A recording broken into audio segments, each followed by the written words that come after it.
कहानी शुरू होती है सन 2048 से। ये वो वक्त था जब जमीन पर रहने के लिए कुछ भी नहीं था और बाकी जितने भी रिसोर्सेज जराए बचे थे उनको हासिल करने के लिए मुल्क एक दूसरे के साथ लड़ रहे थे। इसी के दरमियान हमें रिक की फैमिली दिखाई जाती है जिनको आलीशान मेंशन में लाया गया था। यहाँ पर आकर पूरी फैमिली बहुत खुश थी। रिक की फैमिली में उसकी बीवी एबी और उसका बेटा था। तभी इनको पता चलता है कि यहाँ पर 13 ऐसी और फैमिलीज हैं जिन्हें यहाँ पर लाया गया था। उन पर रिसर्च होगी, एक्सपेरिमेंट तो तजुर्बे किए जाएंगे जिसके लिए यहाँ पर साइंटिस्ट की पूरी टीम मौजूद थी। अगली सुबह हमें इस प्रोजेक्ट के प्रोफेसर हेड दिखाए जाते हैं जो बताते हैं कि आने वाली 10 सालों में जमीन पर सब कुछ खत्म हो जाएगा, कुछ भी नहीं बचेगा और तब इंसान जमीन पर नहीं रह सकेंगे। उस वक्त हमारे पास सिर्फ एक रास्ता है और वो है टाइटन, क्योंकि जमीन पर रहने के बाद दूसरा ऐसा जरिया है जो कि एक बहुत बड़ा चांद है। मगर इस वक्त इंसानों के लिए वहाँ पर रहना मुमकिन नहीं। वहाँ पर मीथेन गैस की बारिश होती है और हवा में नाइट्रोजन गैस मौजूद है। वहाँ पर सर्दी भी बहुत ज्यादा है और अगर हम चाहते हैं कि इंसान वहाँ पर रहे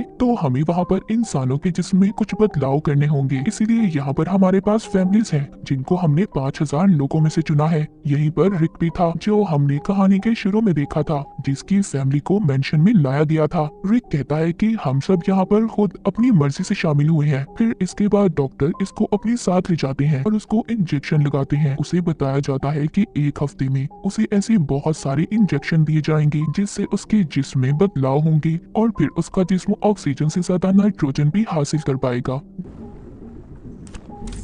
जब रिक के घर में पार्टी थी, उसकी बीवी जिसका नाम एबी था उसने बहुत ज्यादा शराब पी ली थी जिससे उसकी तबीयत खराब हो जाती है। रिक जब अपनी बीवी को लेकर जा रहा था तो रिक की बीवी एबी देखती है उसको तो बहुत तेज बुखार था। कुछ दिन के बाद जितनी भी फैमिलीज थी सबको एक एक्सपेरिमेंट के लिए पानी के पूल के पास लाया जाता है और ये देखा जाता है कि कौन पानी में कितनी देर तक बिना सांस लेकर रह सकता है। पर एक एक करके सब बाहर आ गए थे मगर रिक और एक लड़की 40 मिनट तक पानी के अंदर ही बैठे रहते हैं। 40 मिनट के बाद लड़की का दम भी घुटने लगा था, वो पानी से बाहर आ जाती है पर रिक पानी के अंदर ही था। आहिस्ता आहिस्ता उसके दिल की धड़कन भी कम हो रही थी। वो बाहर रहकर उसकी हार्ट रेट को देख रही थी। इससे पहले कुछ होता रिक खुद ही बाहर आ जाता है। सब उसके लिए तालियां बजाते हैं क्योंकि उसने सबसे ज्यादा वक्त पानी में गुजारा था। इसके कुछ दिन के बाद हमें दिखाया जाता है कि रिक को एक सर्जरी के लिए लाया गया था। जिस दिन उसकी सर्जरी की जाती है उसी दिन रात को वो अपने बेड पर नहीं था। उसकी बीवी एबी जब ये देखती है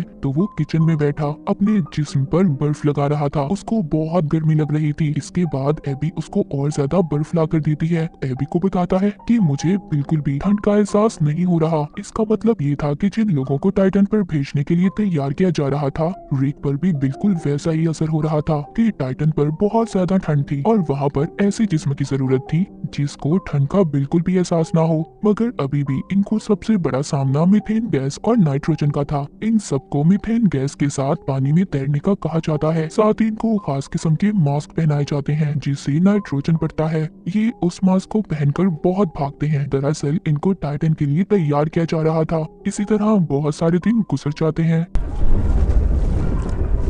एक दिन रिक जब बाथरूम में था तो वो देखता है उसको हेयर फॉल हो रहा था, यानी कि उसके बाल बहुत ज्यादा उतर रहे थे। यहाँ पर एक और लड़का था, उसके साथ भी ये सब हो रहा था। अब ये सब समझ गए थे जो भी इनके साथ हो रहा है वो सब उन दवाइयों और तजुर्बों का नतीजा है जो इनको टाइटन पर भेजने के लिए किया जा रहा था। अभी यहाँ पर एक लड़की की मौत हो जाती है। उस लड़की को ऐसा मरते देख सब बहुत ज्यादा परेशान हो गए थे। सभी डर जाते हैं क्योंकि बिल्कुल वैसी ही दवाइयाँ इन्हें भी दी जा रही थी, यानी कि इन सबकी जान को भी खतरा था। रात को सब जब रिक के घर पर जमा थे इन सब के बारे में बात कर रहे थे तभी उधर इसका एक दोस्त बहुत ज्यादा गुस्सा करता है, अपनी बीवी पर भी हमला कर देता है। दरअसल जब से उस पर एक्सपेरिमेंट किए जा रहे थे तभी से उसके साथ ऐसा हो रहा था। ये देखकर सबके सब परेशान हो जाते हैं। अगली सुबह डॉक्टर रिक के घर आती है, उनको बताती है जो लड़की मरी थी वो दरअसल बीमार थी। उसको दरअसल पहले ही एक बीमारी थी, इसी वजह से उसकी मौत हुई है, ना कि किसी एक्सपेरिमेंट एक्सपेरिमेंट की वजह से। लेकिन रिक जानता था कि कुछ ना कुछ तो गड़बड़ है। उसी रात उसको उल्टी होती है जिसमें खून आ रहा था। उसकी बीवी उसका ब्लड सैंपल लेती है क्योंकि एबी भी एक डॉक्टर थी। अगले दिन रिक को दिखाया जाता है वो पानी के अंदर था। उसकी जिल्द भी उतरना शुरू हो गई थी। इस बात से वो बहुत ज्यादा डर जाता है। उधर दूसरी तरफ एबी उसका खून का सैंपल लेकर लैब में जाती है। जब वो उसको टेस्ट करती है तो उसको पता चलता है कि रिक के जिस्म में बहुत से ऐसे केमिकल शामिल किए गए हैं जिसके बारे में पहले नहीं बताया गया था। एबी इन सब के बारे में प्रोजेक्ट प्रोफेसर हेड से बात करती है मगर वो उसको कुछ भी नहीं बताते। अब रिक की आंखों का ऑपरेशन किया जाता है ताकि वो अंधेरे में भी देख सके। रिक जब वापिस घर आता है तो उसकी आंखों से खून आने लगा था। उसको दोबारा से हॉस्पिटल ले जाया जाता है। एबी वहाँ पर दोबारा से प्रोफेसर से बात करने की कोशिश करती है लेकिन वो उसकी किसी बात का जवाब नहीं देते और चले जाते हैं। एबी जब घर आई थी तो देखती है वो आदमी जिसको पहले भी गुस्सा आया था अब वो और भी ज्यादा गुस्से में था। उसने अपनी बीवी को भी मार दिया था इसीलिए मिलिट्री के लोग उसे लेने आए थे। अब एबी को ये महसूस हो रहा था कि उससे बहुत सारी बातें छुपाई गई हैं। वो रिक का कार्ड लेकर उसी जगह पर जाती है जहाँ पर सभी की फाइल्स को रखा गया था जिन पर एक्सपेरिमेंट किए जा रहे थे। ये जो वहाँ पर चेक करती है तो उसे पता चलता है जिस लड़की की मौत हुई थी जिसके बारे में बताया गया था कि वो किसी बीमारी की वजह से मरी है कि उसकी मौत तो इन्हीं एक्सपेरिमेंट की वजह से हुई है। उधर ही एबी प्रोफेसर को देखती है जिनकी नासा के लोगों के साथ बात हो रही थी। वो उन पर इल्जाम लगा रहे थे कि उन्होंने इंसानों पर ऐसे तजुर्बे किए हैं जो सरासर गलत हैं। उन्हें जल्दी सब कुछ बंद करना होगा। उनको सजा भी होने वाली है क्योंकि उनके खिलाफ केस दर्ज हो चुका है। अगले दिन प्रोफेसर हेडरिक के घर जाते हैं। उसको और एबी को बताते हैं कि उन्होंने सारे एक्सपेरिमेंट इसीलिए किए थे ताकि वो लोगों को टाइटन पर भेज सके। वो कहती है मैं खुद भी नहीं जानता इसका अंजाम क्या होगा। सब लोगों का डीएनए अलग है। मैं नहीं जानता कि सबके जिस्म पर दवाओं का क्या असर होने वाला है मगर हाँ रिक एक ऐसा इंसान है जिसका जिस्म इन सब चीजों को बर्दाश्त कर सकता है और रिक तुम्हारे अंदर अलग तरह से तब्दीलियां हो रही हैं। वो कहते हैं जब सारे एक्सपेरिमेंट पूरे हो जाएंगे जिन पर एक्सपेरिमेंट किए जा रहे हैं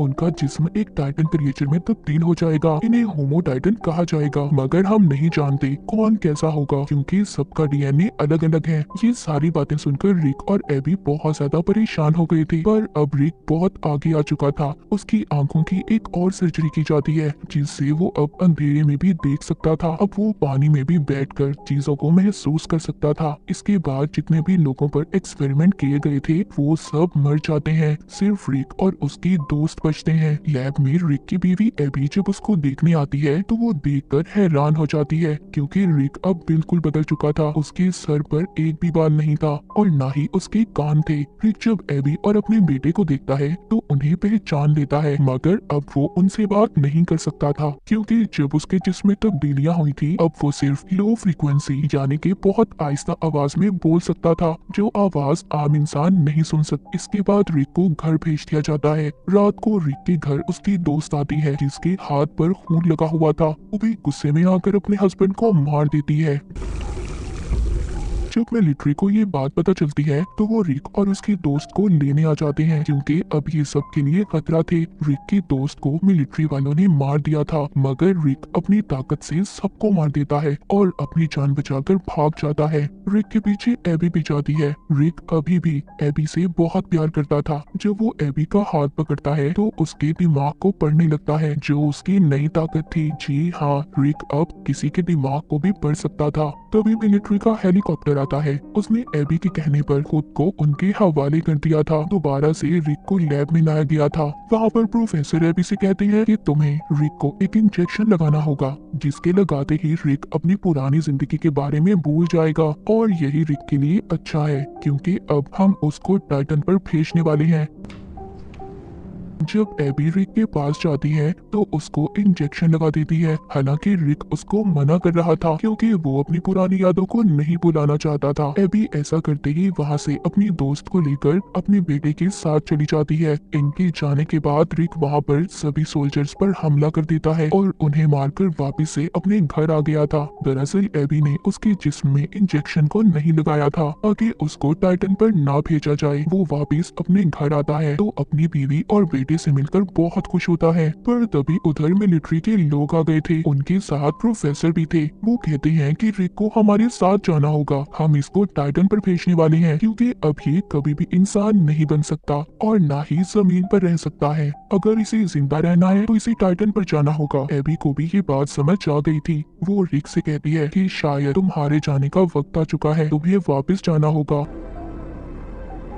रिक को टाइटन पर भेज दिया गया था। इस हादसे के कुछ वक्त के बाद दिखाया जाता है उनकी लैब को रिक की बीवी एबी और उसकी दोस्त संभालने लगी थी। वो नए नए एक्सपेरिमेंट पर रिसर्च कर रही थी ताकि इंसानों को टाइटन पर भेजा जा सके। एक रात एबी का बेटा बाहर खेल रहा था। वो अपनी मॉम को बुलाकर कहता है कि देखें आसमान कितना साफ है, कितना अच्छा मौसम है। तभी हम दूर टाइटन को देखते हैं जहाँ पर रिक अकेला खड़ा था। थोड़ी देर बाद वो एक झील पर उड़ने लगता है, यानी कि वो अब इस नई दुनिया में रहने लगा था। उसको ये सब बहुत अच्छा लग रहा था और इसी के साथ ही कहानी यहीं पर खत्म हो जाती है।